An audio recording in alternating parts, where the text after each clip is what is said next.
Now turn to Section 3. Section 3. You will hear two people talking on a radio show. First, you have some time to look at questions 21 to 24.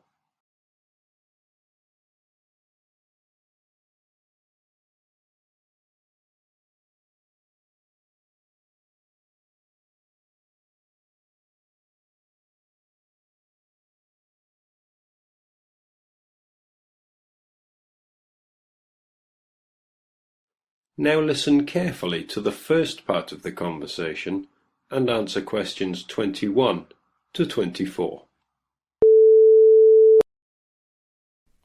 Thank you very much for tuning in today to listen to our weekly hour on conservation issues.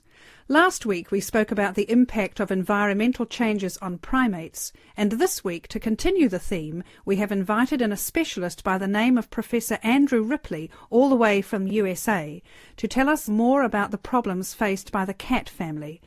Professor Ripley, thank you very much for joining us today. It's my pleasure. Thank you very much for inviting me.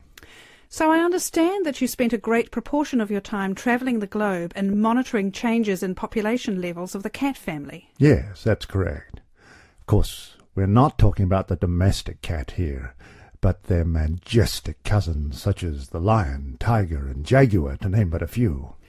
Which member of the cat family do you yourself find to be the most fascinating? Well, I've spent a lot of time recently studying jaguars, but the lion is still my personal favourite.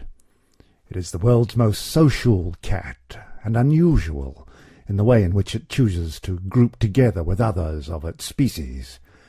Prides of lions basking in the sunshine are probably one of people's most vivid perceptions of the African bush. Yes, certainly. I totally agree with you.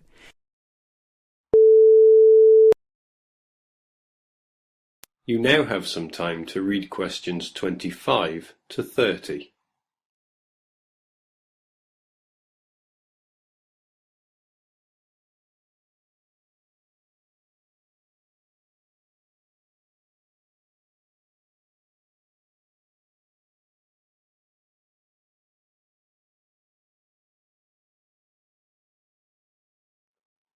Now listen carefully and answer questions 25 to 30.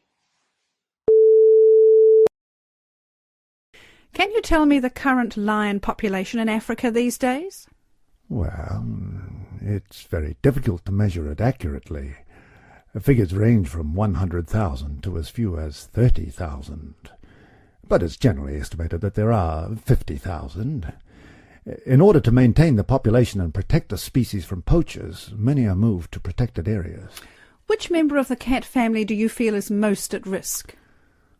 For different reasons, a number of species of the cat family are endangered, sometimes due to natural predators or environmental changes, but mainly because of the threat of hunters.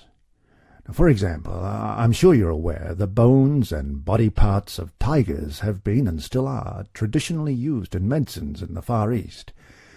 Because of this and the demand for medicine made from tiger parts, their numbers have been falling for some time, and to date there are fewer than 6,000 tigers living in their natural habitat of the forests and plains of Asia. What is being done to curb the population decrease? Well, specialists such as myself work closely with conservationist groups such as the World Wildlife Federation, or WWF, to protect tigers from illegal hunting. WWF considers the drop in tiger numbers to be catastrophic, and they are working hard to conserve the populations in China, India, Indonesia, Malaysia, Thailand, Vietnam, and Russia. I understand that poaching is not the only problem faced by the leopard. Let me get this right. Is it the snow leopard which lives in the mountains in Asia? Yes, it is. Poaching has been a problem, but not the most important. Its natural prey, the animals it hunts, is declining too. Its natural habitat in high-altitude areas, specifically the pastures, is threatened by the growth of agriculture. It is this that is causing the main problem for the snow leopard. It is going to be extremely difficult for numbers to recover, But again, the WWF has been working hard to continue to fund projects to aid the snow leopard in Nepal and Pakistan, and hopefully Bhutan very soon. Well, this is fascinating information you are giving us, Professor. We are just going into a short commercial break. When we come back, I have a few questions for you about the puma and the jaguar. Remember, listeners, there will be an opportunity to phone in and voice any opinions or questions you may have for the Professor in 10 minutes.